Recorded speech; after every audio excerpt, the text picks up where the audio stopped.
So the first section that I'm going to be talking to you about is called Why Early Intervention. So I think it's clear that most, if not all, psychologists really do believe that the earlier you intervene, the better. And I suppose it's because in the early weeks and months and even the first few years of a child's life, when you make small shifts in the parents' attitudes and in the relationships between the parent and the child and in the child itself, it actually goes a long way often to changing the whole trajectory of a child's development, much more so than when you intervene later in a child's life, or obviously in adult years where it can take years for anything to change. So actually most psychologists are really keen on the idea of early intervention. You know, infancy and early childhood, particularly from a psychoanalytic perspective, are really seen to be the foundation of mental health. There's a nice quote by a man called Frederick Douglass that you might have heard, and it goes like this: "It's easier to build strong children than to repair broken men," or women, of course. And it brings me to another thought also about the importance of making these kinds of changes early on. There's a person, Professor Arnold Samaroff. He's a professor of child psychiatry from the USA, and he talks about something called the dynamic cascade model of substance abuse. But it's not just about substance abuse. It's about psychiatric or psychological conditions on a broader scale.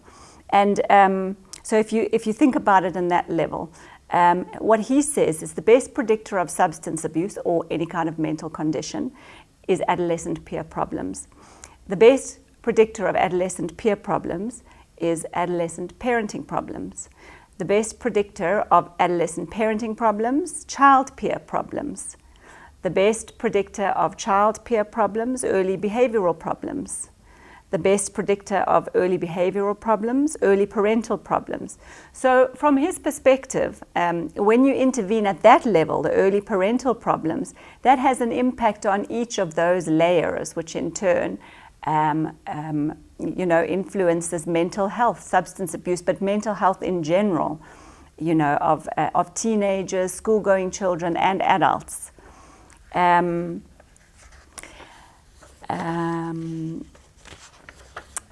And Peggy O'Mara has also got a lovely quote. "The way we talk to our children," she says, "becomes their inner voice." And what this reminds me of course, is the internal objects, which you're probably familiar with the work of Melanie Klein and the other object relations theorists.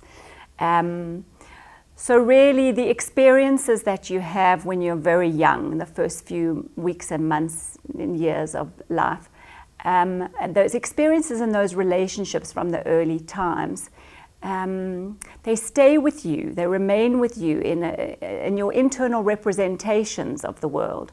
So you then see the world through that lens, and that of course influences how you are in the world and how your mood is and how your state of mind is and how you see other people and how you see the world.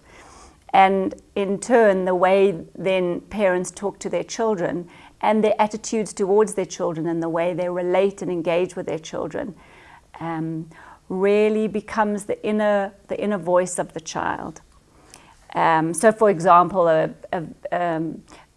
mother who says to her child repeatedly, "Oh, you are so slow," and that child sees herself in that way.